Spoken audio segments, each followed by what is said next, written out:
he's still improving and developing, but he showed a lot of vulnerability. There's no doubt about that.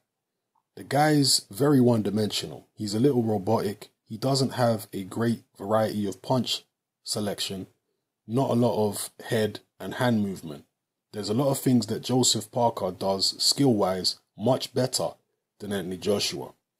I can promise you this, if Joseph Parker hit Joshua on the chin and had him on his back like he was in the 6th round of that fight would be over.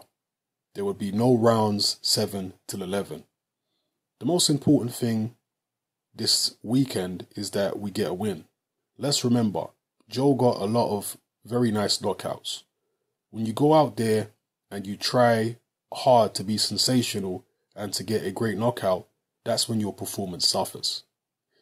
Those are the words of Kevin Barry, the trainer of New Zealand, world heavyweight champion for the WBO, Joseph Parker. Just like so many other heavyweights since Joshua's fight against Klitschko, his trainer is talking about what his guy would have done if he was in the ring with him. And I hope that Parker's team are making a serious and concerted effort to actually approach Joshua's team with regards to a unification. I hope it's not all just hot air. I hope they're actually going to push it and say, yo, let's unify. Let's do this. Because we can all talk about what we would have did, but let's see what you actually can do. I personally think that Joseph Parker is actually a little underrated by a lot of boxing fans. I don't understand why people give him such a hard time for his fights with Carlos Takam and Andy Ruiz. I personally felt like he won both of those fights. I felt like he won the Andy Ruiz fight by at least 2 rounds.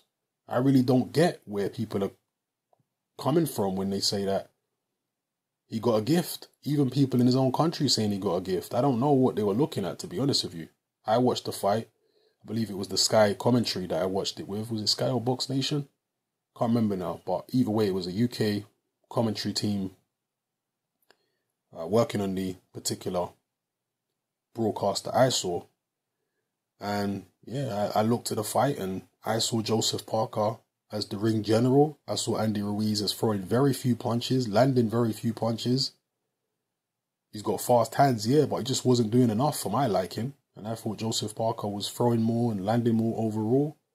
And it got the win. So I personally think Joseph Parker's a little underrated by a lot of boxing fans. I think Parker's very talented for the big heavyweights, the guys who are 6'4" and over.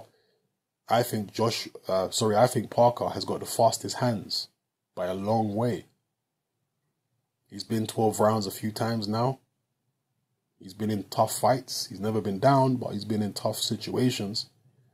So I'd like to see Joseph Parker versus Joshua. And to me, although I would make Joshua the favorite, it's certainly not a foregone conclusion. Parker is very quick. He's explosive. Maybe not the biggest puncher out there, but he can bang. I think he's definitely got enough power if he hits Joshua on the chin to hurt him.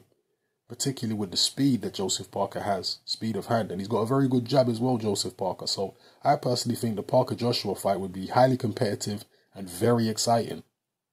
I'd love to see it. How do you see that fight going if it takes place?